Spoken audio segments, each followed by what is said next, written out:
todos, a todas, todos. En nombre del ICAL queremos darle la bienvenida a paulatinamente retomar la actividad presencial. Y agradecemos a la editorial LOM y particularmente a Rolando el que nos empujen a esa presencialidad, porque no es la primera actividad de este tipo que desarrollamos con él. Así que les doy la bienvenida. Vamos a seguir con este tipo de actividades, pero también con las virtuales a través de nuestra página web. Buenas tardes.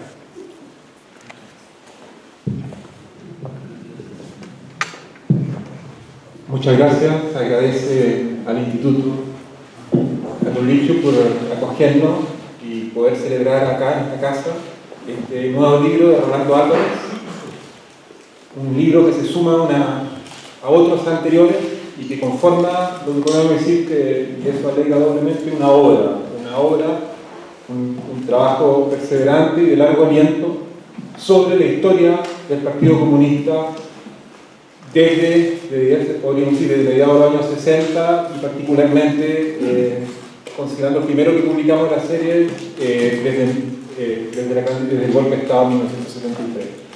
En la mesa para presentar este libro están con nosotros Cristina Moyano, que voy a ir presentando cuando les voy a dar la palabra, y el senador Daniel Núñez.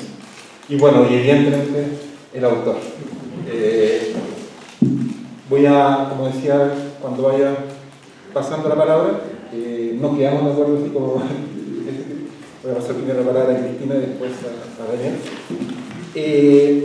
Solamente mencionar el nombre del hombre, tres cosas por las cuales nos alegra mucho estar esta tarde aquí. Uno, agradecer la lealtad, la paciencia, la confianza rolando con LOM. Son casi 20 años, 19 para ser más preciso, desde que publicáramos el primer tomo de esta historia del Partido Comunista, que parte durante la clandestinidad 1973-1990. Fue cerca de acá, en el Colegio de Profesores, que se hizo esa primera presentación. Recuerdo, era una sala como, no sé si era en un subterráneo, pero ha pasado tiempo y seguimos reunidos en torno a esta historia. Yo creo que unas cosas que alegra ser una editorial de largo aliento, ya llevamos 32 años en LOM, es poder acompañar el trabajo intelectual como ha hecho Rolando, el trabajo de historiador de largo aliento también. Es decir, son 20 años que ha trabajado este tema en profundidad y hemos podido en el tiempo ser sus compañeros de ruta en eso, como en otros ámbitos, de Ramón Díaz de Terodi, en narrativa, que otra perspectiva también de mostrar el Chile contemporáneo. Es una cosa que anima el tiempo pasado. Dos, felicitar la perseverancia por estudiar la izquierda como historia, como memoria, como cultura. Claramente uno aborda justamente esa perspectiva, la cultura comunista, y ello para construir, para recuperar el pasado, por supuesto, para recuperar aquello también que hoy día no nos acompañan y quedaron en el camino, pero también para construir el hoy y el mañana. Da toda la fuerza y sentido a la tradición de ser un historiador comprometido con su tiempo. Y eso se felicita a Rolando y una generación de historiadores, y es fundamental para realmente dar pasos de largo aliento hacia el futuro. Venimos de cerca, lamentablemente, de un fuerte porrazo, de una fuerte derrota.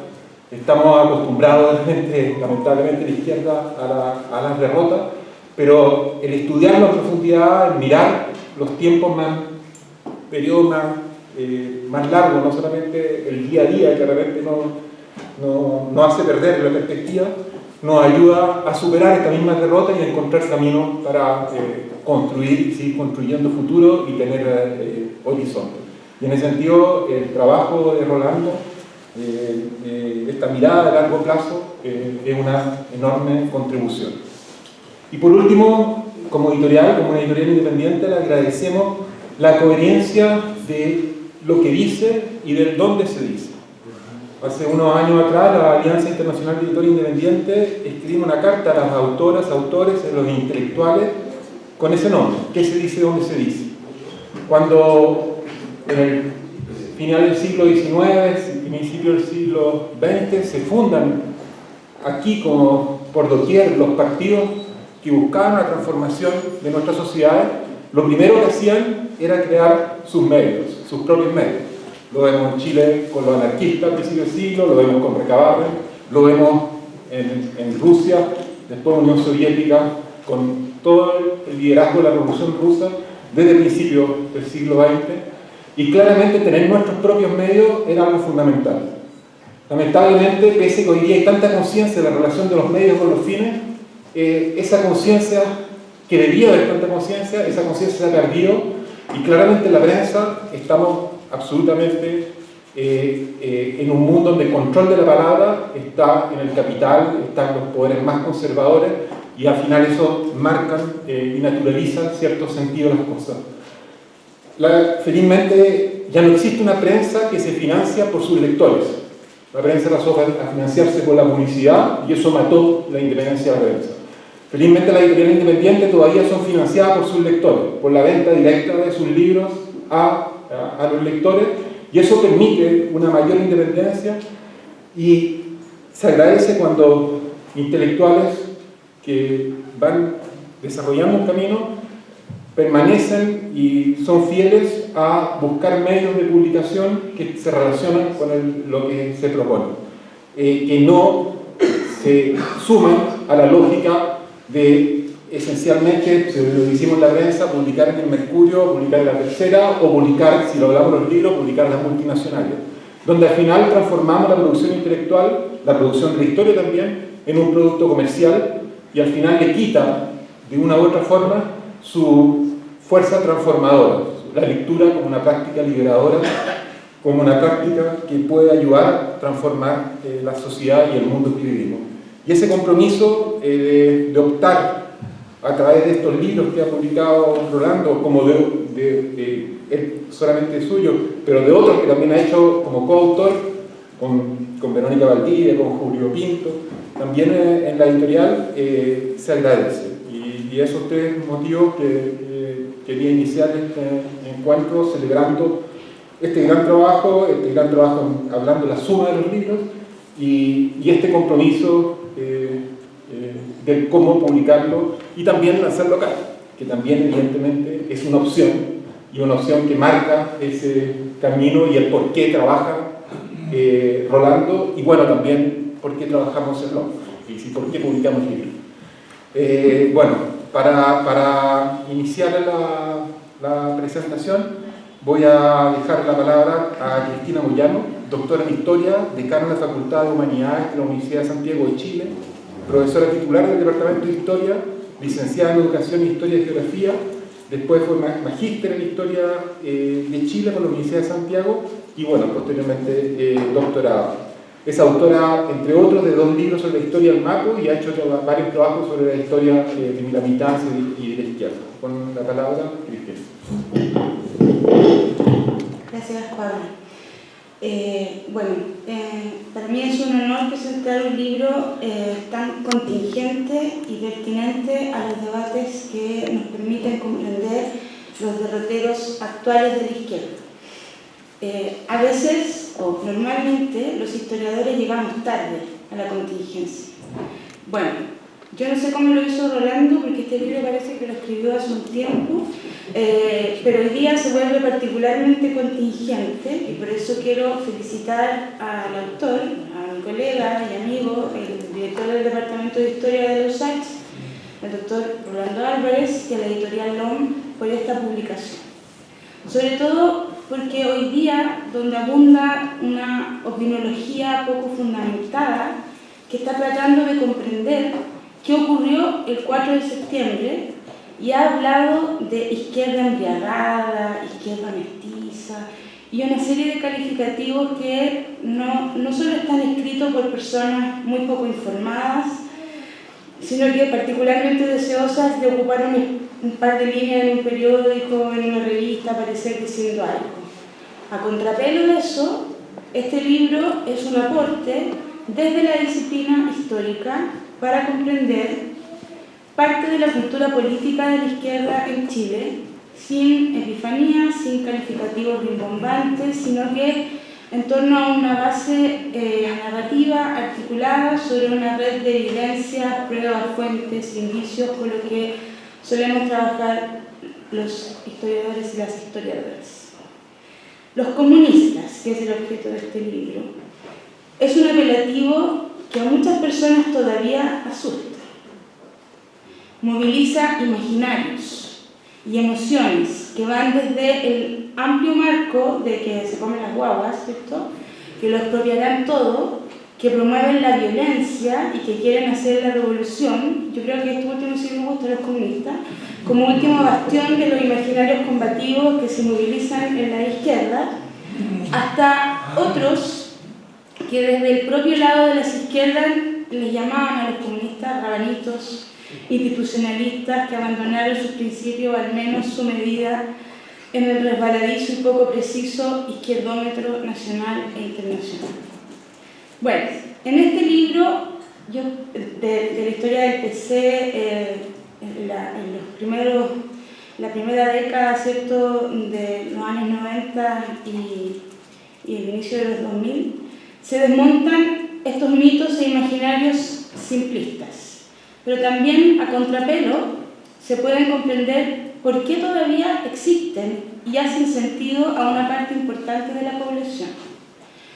Con la buena pluma que caracteriza la escritura de Rolando, se recorre la historia más reciente del Partido Comunista, la que se inicia, en este caso, en este libro, con el retorno a la democracia y que termina un poco antes con los acuerdos que posibilitaron la participación en la efímera coalición conocida como Nueva Mayoría y su ingreso al gobierno de Bachelet II. Eso está como en la parte final del libro. Rolando lo llama en el subtítulo del viraje al gobierno del nuevo tipo, a ese periodo, conceptos que estaban en la jerga comunista y formaron parte de los debates políticos de esta primera década del siglo XXI. En ese sentido, este libro es un texto que se inscribe en la experiencia transicional, donde el PC vive su propio proceso de transición y que colabora a comprender los itinerarios de los partidos y coaliciones políticas que marcaron los años de los gobiernos concertacionistas, los mismos que hoy se asocian a los 30 años, y el papel que jugó el PC en ese periodo, tanto como fuerza electoral como su incidencia en la política nacional. Rolando no es autocomplaciente con la historia del Partido Comunista, sino que desde una perspectiva crítica expone los debates, los conflictos, las apuestas o decisiones que se tomaron en el interior de una colectividad cuyo monolitismo también forma parte de los mitos que se han construido al interior del PC. Ese imaginario de que los comunistas no discuten y que son ultradisciplinados implica básicamente, entienden la disciplina como sometimiento a las decisiones que toma la Comisión Política o el Comité Central, y la verdad es que uno al leer el texto de Rolando se da cuenta de que la disciplina del Partido Comunista no es aquello, sino que se expresan de otra manera los debates, los disensos, y por cierto, aunque Rolando no haga especialmente énfasis en esto, pero sí lo deja expresado, cómo esa disciplina y esa militancia se ha ido transformando producto de la interacción generacional al interior del Partido Comunista, que tiene más de 100 años. Las experiencias de la dictadura y las experiencias de la transición no son experiencias lineales en los comunistas, o sea, que primero sirvió una etapa y después pasamos a la otra. Y por ende, en este periodo que estudia Rolando el Partido Comunista, conviven representaciones del mundo, de experiencias pasadas y horizontes imaginados que se tensionan, con algunas, por ejemplo, salidas de líderes tan importantes como Jaime Pavé, Rodrigo Rocco, Marisol Prado, por mencionar algunos de los casos que toca Rolando en su libro.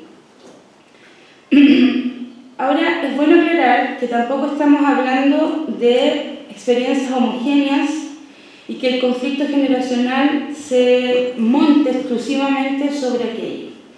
Pero es interesante la narrativa del conflicto que se produce alrededor del 22 Congreso, en los inicios del año 2000, con Gladys todavía a la cabeza de la colectividad. Cademartori, Lubetich, Marín, Pavés, Tellier, son actores interesantes de seguir para dar cuenta de esta no homogeneidad de la que estoy tratando de dar cuenta, pero que sí incide en la valoración del PC en el escenario electoral. Porque la tesis del viraje, que se fue consolidando durante los años 90, implicaba, según Rolando, 3 premisas políticas que de alguna manera orientaron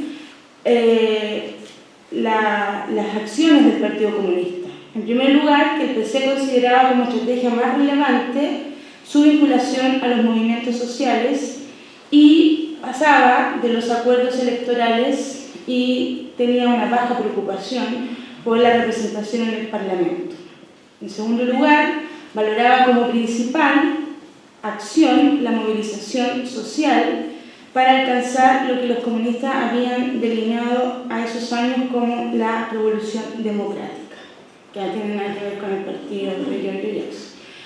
Y 3, que no buscaría acuerdos, en la tesis del viraje, que no buscaría acuerdos con la concertación por ser esta alianza otra forma de derecha, más amarilla, no de los amarillos por Chile, pero amarilla con los comunistas, pero derecha al fin y al cabo, a decir los comunistas.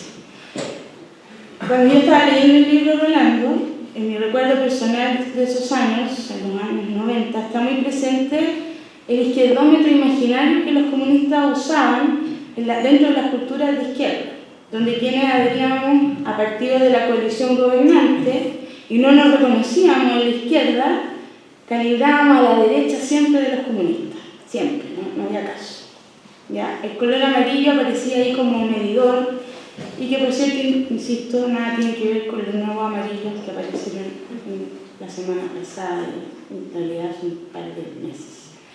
La tesis del viraje hacia el mundo social no solo respondía a la aparente ceguera de los líderes comunistas que estructuraban un discurso antineoliberal con una emocionalidad que remitía a la experiencia combativa de la lucha contra la dictadura, que se fue convirtiendo en un simbolismo crucial que encarnaba particularmente la figura de Gladys Marín, sino que también fue una tesis que permitió a los comunistas, y esto es bien interesante, otros conceptos y categorías por los cuales debía seguir la izquierda antineoliberal. Es ahí, en esa tesis del viraje hacia los movimientos sociales, donde los comunistas se encuentran con conceptos como la autonomía indígena, de las diversidades sexuales, los temas del aborto, el matrimonio igualitario, elementos que de no haber estado el PC involucrado con los movimientos sociales difícilmente habrían aparecido como algo natural en un partido que seguía en esos mismos años definiéndose como marxista. Y esto no es porque el marxismo como matriz de análisis no pueda convivir con asumir estas luchas antipatriarcales, multiculturales, de reconocimiento indígena, o en otras, sino porque en la cultura política reciente del PC, estas categorías siempre estaban disputando un lugar digamos, de espacio respecto de la categoría de clase. Solo en esa dimensión donde se cruzan las reflexiones programáticas con la subjetividad política y la lectura de la realidad, se van definiendo estrategias que permiten entender también el importante rol que jugó el liderazgo de Gladys Marín y lo aparentemente, por ejemplo, contradictorio de la amistad de Gladys Marín con Pedro Lemebel o el escándalo que desencadenó, si se recordarán, el caso del hijo, no hijo, de Boloya Teitro. Es interesante cómo Rolando explica esto sin caer ni en la apología al liderazgo de Gladys Marín, ni en la crítica de la pérdida del rumbo del PC al haber decidido dejar de ser incidente en el plano electoral y parlamentario. En un ponderado análisis, como lo realizan los historiadores, los buenos historiadores, Rolando opta por retratar narrativamente este proceso, poniendo a las decisiones políticas el reconocimiento a la subjetividad, rostros, razones, emocionalidades que estuvieron detrás de las definiciones políticas doctrinales. Y cuando yo estaba escribiendo esto me di cuenta que en este momento estaba contando todo el libro y dije, esto va a ser muy malo para la venta del libro, ¿sí? Y nuevamente siempre tengo el problema de que no sé cómo presentar un libro sin contarlo y que es lo mismo que me pasa con las películas, y por eso en mi casa estoy plenamente censurada de contar libros y películas. Y entonces no voy a seguir contando el libro, pero sí les insinuaré que lo que viene después de la grave enfermedad de Gladys Marín y su retiro obligado de la política marca un segundo momento del libro en esta investigación. Allí Rolando sugiere interesantes tesis sobre los debates y caminos que permiten comprender las decisiones que llevaron al gobierno de nuevo tipo, es decir, a que el PC volviera a su vieja tradición de alianzas electorales para participar de un gobierno que más tarde aspiraría, por lo menos discursivamente, a transformar las bases neoliberales, que finalmente han terminado de ser muy complejas de transformar y siguen siéndolo hasta el día de hoy. Entonces, no les voy a revelar esos itinerarios, entonces me voy a concentrar en valorar la obra en su dimensión teórica y metodológica y por qué vale la pena leer este texto para comprender nuestro presente. Esta voltereta que me di es clásico de quienes no somos comunistas, me diría de comunistas, ¿ya? Tengo sí una discrepancia con el autor respecto de la tesis. Rolando dice que los cambios que se viven en el Partido Comunista responden mayoritariamente a factores exógenos, es decir, este giro del viraje al gobierno de nuevo tipo. Rolando dice, se da en el PC, se posibilita básicamente a factores exógenos. Y yo creo que el mismo Rolando termina no contradiciéndose, sino que complejizando aquello. Porque es cierto que la baja electoral de la Concertación y el crecimiento de la derecha fueron una ventana de oportunidades para que ciertos sectores de la Concertación decidieran acercarse al Partido Comunista, mediante pactos parlamentarios, como lo fueron los pactos por omisión, y por ende se buscara incorporar al PC como un actor clave para luchar contra la derecha y su arremetida. Sin embargo, esto implicó, a mi juicio, cambios endógenos en el PC. Si no, no se hubiera podido producir esa lectura. Y en ese sentido, creo que esos cambios al interior del partido estuvieron presentes tanto en la retórica como en la praxis. Y no solo fue el pragmatismo tradicional del PC lo que terminó primando, sino que también, a la larga, y sobre todo si uno mira todos los textos, así como de la historia del PC que ha escrito Rolando, un lento cambio en la propia cultura política del partido. Y en ese sentido me parece que no es exógeno solamente los factores, porque creo que también hay cambios importantes al interior del Partido Comunista. Lo que implicó, por ejemplo, redefinir el espectro sociopolítico nacional de lo que se va a entender desde ese momento en adelante como izquierdas y la posibilidad de que la izquierda haga alianzas con el centro.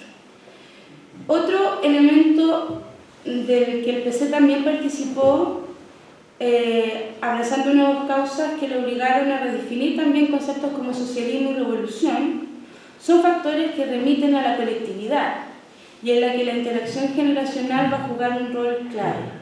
De no ser así, la retórica de las dos derechas y el ideario simbólico de la rebelión popular de masas podrían seguir siendo hegemónicos en el Partido Comunista. Y después de la salida de Gladys, esa retórica simbólica terminó estando más en el pasado que la experiencia colectiva. Por último, quiero hacer unas valoraciones sobre el texto en una clave más disciplinaria o historiográfica, aunque el texto de Rolando, este texto en particular, no tiene un apartado teórico específico como Desde las sombras, que uno tiene que guatar y un montón de cosas por donde circula Rolando.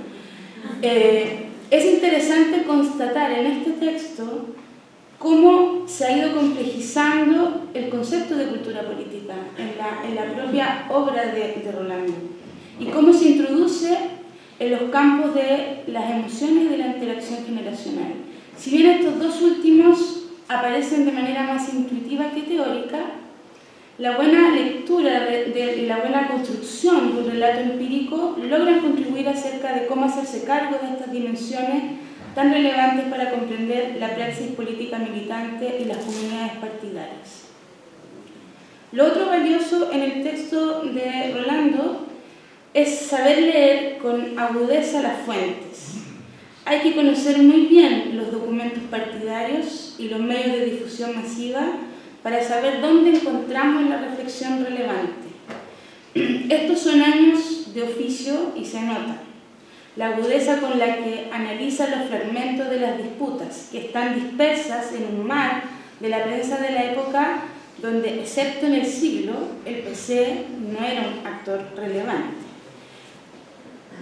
Y a partir de ello, entonces, da cuenta de las tremendas habilidades que tiene Rolando como historiador consagrado en la historia de los comunismos. Estos y otros elementos se encontrarán en este texto que estamos aquí presentando, una obra clave para comprender parte de los llamados 30 años, cuya configuración retórica hoy día está en plena disputa, e investigaciones como esta ayudan a comprender de manera más compleja este proceso que estamos viviendo sin tanta opinología barata, especulativa y oportunista. Muchas gracias.